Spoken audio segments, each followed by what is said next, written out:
In India, there is only 60% people in engineering who get internship in their 4 years, and only 20% people who get internship in their first year, and only 10% people get internship in technology in first year in engineering life, and only 5% people get internship in their first year in cyber security.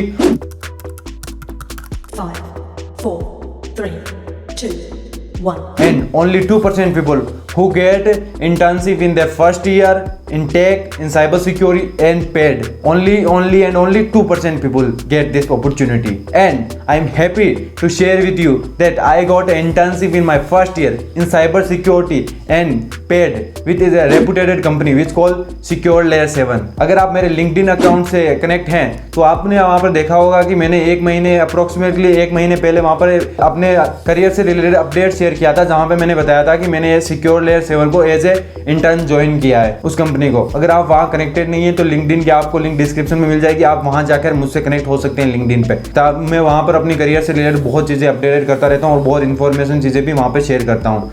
तो चलिए आज ये video में हम जानने वाले हैं कि मैंने अपनी इंटर्नशिप फर्स्ट ईयर में ही क्यों शुरू की, मैंने फर्स्ट ईयर में इंटर्नशिप लेने का डिसीजन क्यों लिया, और उसके बाद मैंने फर्स्ट ईयर में अपनी इंटर्नशिप कैसे सिक्योर की, कैसे मैं कंपनी में इंटर्नशिप ले पाया फर्स्ट ईयर में, और लास्ट में एक आपको भी बेनिफिट मिलने वाला है इस इंटर्नशिप से। हाँ, आपने बिल्कुल सही सुना, मेरी इंटर्नशिप से आपको भी बेनिफिट होने वाला है। वो हम वीडियो के लास्ट में देखेंगे कि आपको इस इंटर्नशिप से क्या बेनिफिट होने वाला है। तो चलिए वीडियो को शुरू करते हैं और सबसे पहले देखते हैं कि मैंने आखिर इंटर्नशिप लेने का डिसीजन फर्स्ट ईयर में क्यों लिया।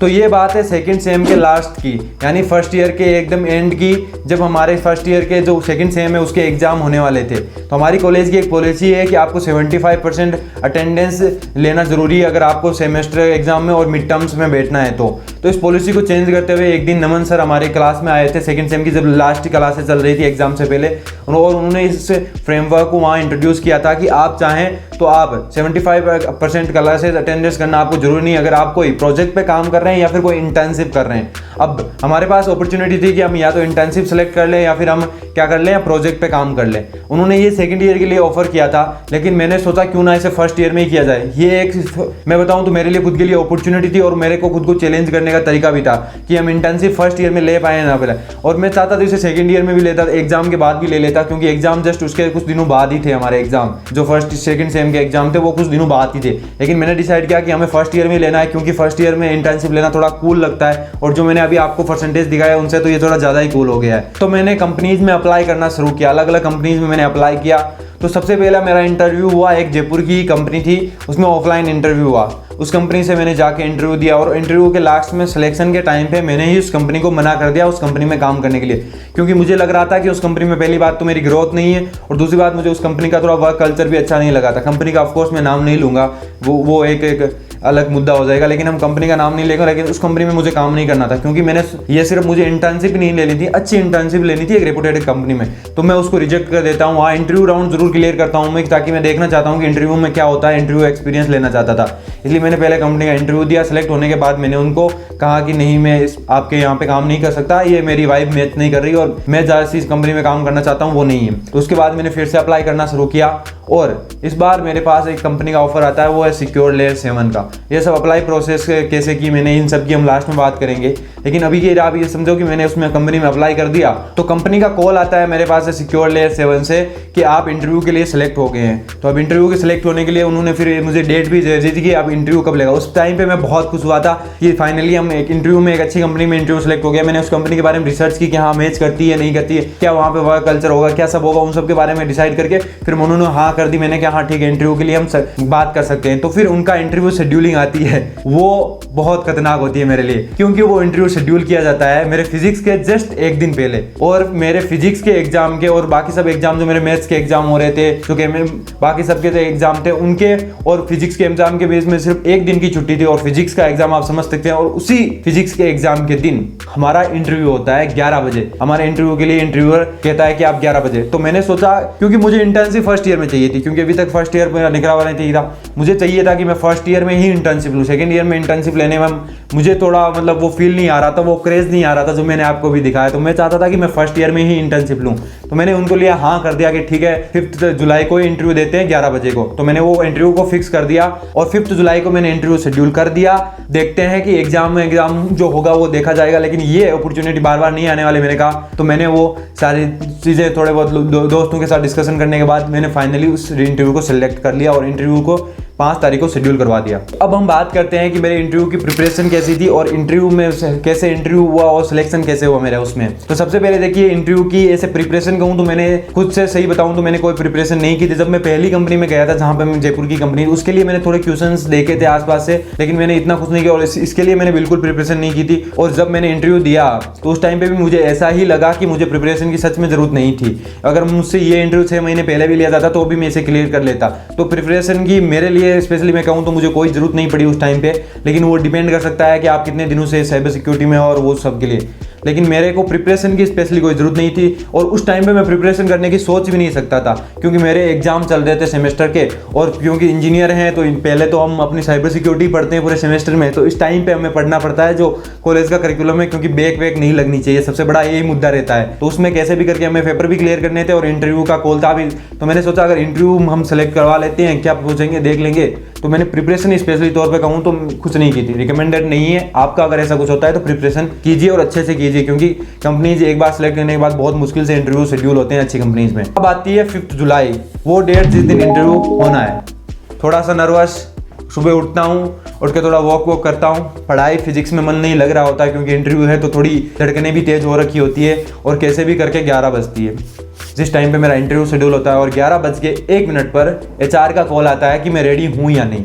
मैंने अपने सारे दोस्तों को अपने रूम से बाहर निकाला, सब कुछ शेड्यूल किया, सारी लोकेशन सेट की कहाँ पे मुझे बैठना है। फिर HR को मैंने ओके कहा कि हाँ मैं बिल्कुल इंटरव्यू के लिए तैयार हूँ। और HR को कन्फर्मेशन करने के बाद फाइनली वो टाइम आ जाता है जब इंटरव्यू लेने वाले होते हैं। तो HR प्लस एक टेक्निकल बंदा जिसको इस साइबर सिक्योरिटी की नॉलेज है वो आता है मेरा इंटरव्यू लेने के लिए। सबसे पहले HR पूरी फॉर्मेलिटीज़ करता है कि स्क्रीन शेयर करो, अपनी आसपास दिखाओ, कोई कैमरे में कोई है तो नहीं, आपकी सपोर्ट सिस्टम तो नहीं लगा रखा आपने, कोई दूसरा फ्रेंड आपकी हेल्प नहीं कर रहा, सारी फॉर्मेलिटीज़ होती है। उसके बाद होता है इंटरव्यू शुरू। इंटरव्यू चलता है कम से कम 30 से 40 मिनट तक का। उसमें बहुत सारे क्वेश्चंस आते हैं अलग अलग। पहले मेरा इंट्रो होता है, उसमें बाद में मुझे पूछा जाता है क्या क्या कर रहे हो। फिर फॉर्मेलिटीज़ के बाद थोड़ा कंफर्टेबल करने के बाद फिर हमें रियलिटी में साइबर सिक्योरिटी क्वेश्चंस के बारे में पूछा जाता है कि क्या है, कैसे जानते हो तुम, कौन कौन से अटैक होते हैं। बेसिकली मैं वहाँ पे पेन टेस्टर के लिए कर रहा था, तो वेबसाइट से रिलेटेड जितने भी अटैक थे उन सब के बारे में मुझे पूछा गया। तो उसके बाद 40 मिनट के इंटरव्यू के बाद तो जिन्होंने मेरा इंटरव्यू लिया था उन्होंने कहा कि मैं आपका फीडबैक HR के साथ शेयर करने वाला हूँ, तो उसके बाद HR आपको कॉल करेंगी। अब इस टाइम तक मुझे कॉन्फिडेंस आ चुका था क्योंकि इंटरव्यू बहुत प्यारा गया था मेरा।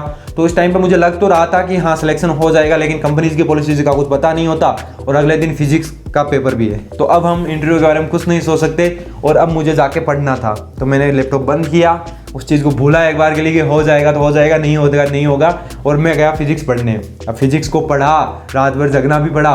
उसके बाद मैं गया अब एग्ज़ाम देने। अब एग्ज़ाम देने के टाइम पे HR मेरे पास कॉल करता है, क्योंकि मेरा फ़ोन मेरे पास नहीं होता है तो HR का कॉल मैं अटेंड नहीं कर पाता हूँ ऑफकोर्स। तो मैं वापस आता हूँ, आने के बाद भी मैं फ़ोन नहीं देखता हूँ क्योंकि बहुत थक जाता हूँ, रात भर सही सोया और सो जाता हूँ। फिर शाम को मैं वापस HR को कॉल करता हूँ और उस टाइम पे HR मुझसे कुछ डॉक्यूमेंटेशन मांगती है, डॉक्यूमेंट्स मांगती है। तो मैं कंफ्यूज हो जाता हूँ कि मतलब डॉक्यूमेंट क्यों मांग रहे हैं। तो मैं उनसे श्योर करने के लिए पूछता हूँ कि क्या हुआ मैम, क्या सिलेक्शन हो गया क्या, क्योंकि वो ऐसा नहीं बता रही हूँ। उन्होंने मेल पे मुझे पहले ही बता दिया था congratulation you are selected as a intern in secure level 7, लेकिन मैं मेल को देखता नहीं हूँ, उनसे पूछ लेता हूँ। तो उन्होंने कहा yes you are selected in secure level 7। ओ भाई, मतलब खुशी का ठिकाना नहीं रहता है।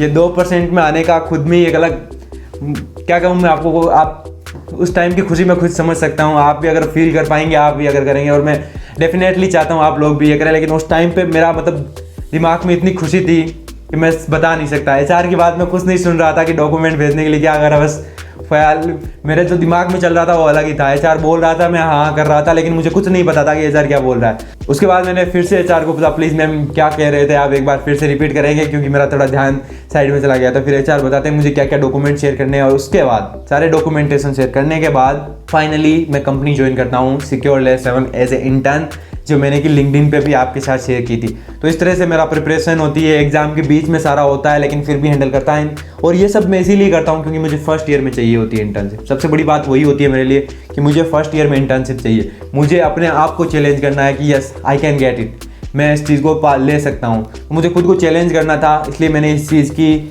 बिल्कुल रिकमेंडेड नहीं। अगर आप एग्ज़ाम को इस तरह से हैंडल नहीं कर सकते तो अगर एग्ज़ाम को हैंडल कर सकते हैं सिचुएशन में, मैं बताता हूँ बहुत मुश्किल होता है, बहुत मुश्किल। हम उसी के बारे में सोचते रहते हैं और एग्ज़ाम बहुत मुश्किल से हैंडल होता है, लेकिन फिर भी अगर आप कर सकते हैं तो कर सकते हैं, जैसे कि मैंने किया। और भाई सच बता रहा हूँ, वो खुशी का लेवल अलग था। ओके, तो अब आता है सबसे इंटरेस्टिंग पार्ट आपका इस वीडियो को देखने का, वो है कि भाई हमें क्या हेल्प मिलने वाली है। तो उससे मेरा क्या फायदा, मुझे क्या मिल रहा है, मुझे क्या दे रहा है। सबसे बड़ी बात तो ये है कि हमें इससे क्या फ़ायदा होने वाला है। आपने बता दिया, आपने अपनी सक्सेस स्टोरी सुना दिया सच के, आपको तो मज़ा आ गया होगा, लेकिन अब हमारी क्या हेल्प हो गई।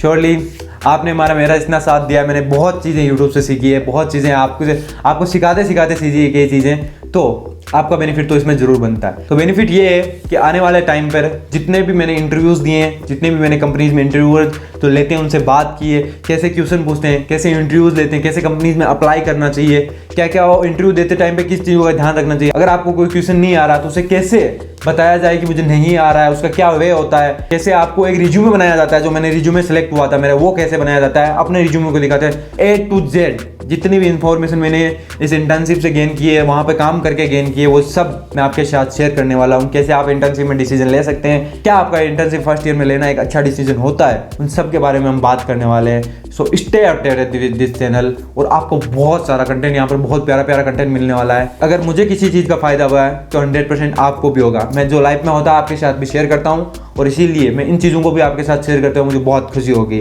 तो stay updated with channel. At last thank you so much. अगर आप इस वीडियो को अभी तक देख रहे हैं, मुझे बताइए कि आपको इंटर्नशिप से रिलेटेड क्या डाउट है। सो मैं आने वाले वीडियोस उनसे रिलेटेड थोड़ा रिलेटेड बना सकता हूँ। जो मैंने प्लान किया है वो तो मैं बनाऊंगा ही, लेकिन अगर आपके कुछ डाउट है तो वो भी बताइए, ताकि मैं उनको भी बना सकूँ, उनसे रिलेटेड भी वीडियोस में बनाता रहूँ, ताकि आपको भी कुछ उससे ज़्यादा सीखने को मिले। मैं तो अपने हिसाब से बनाऊंगा, आप अपने हिसाब से बता दीजिए। चैनल को सब्सक्राइब कर लीजिए, क्योंकि आने वाले टाइम पर बहुत प्यारा कंटेंट आने वाला है। इन सब से आप जो बाकी सब चीज़ों ट्रिक और टिप्स से छोड़कर बहुत अच्छी कंटेंट आने वाला है, जो आपको रियल में साइबर सिक्योरिटी में एज ए प्रोफेशनल काम करने में बहुत हेल्प करेगा। मैं अपने एक्सपीरियंस से बताऊंगा, कुछ मेरा एक्सपीरियंस नहीं होते हुए भी मैं लोगों से सीखा हूं, उनसे बताऊंगा। हो सकता है उन लोगों को मैं कुछ लोगों को चैनल पर भी लेकर आऊं जो इन फील्ड में बहुत ज़्यादा एक्सपीरियंस है। So stay updated, hit the like and subscribe button, do a comment, and I will meet you next time. Till then, keep learning and keep hacking and keep giving interviews.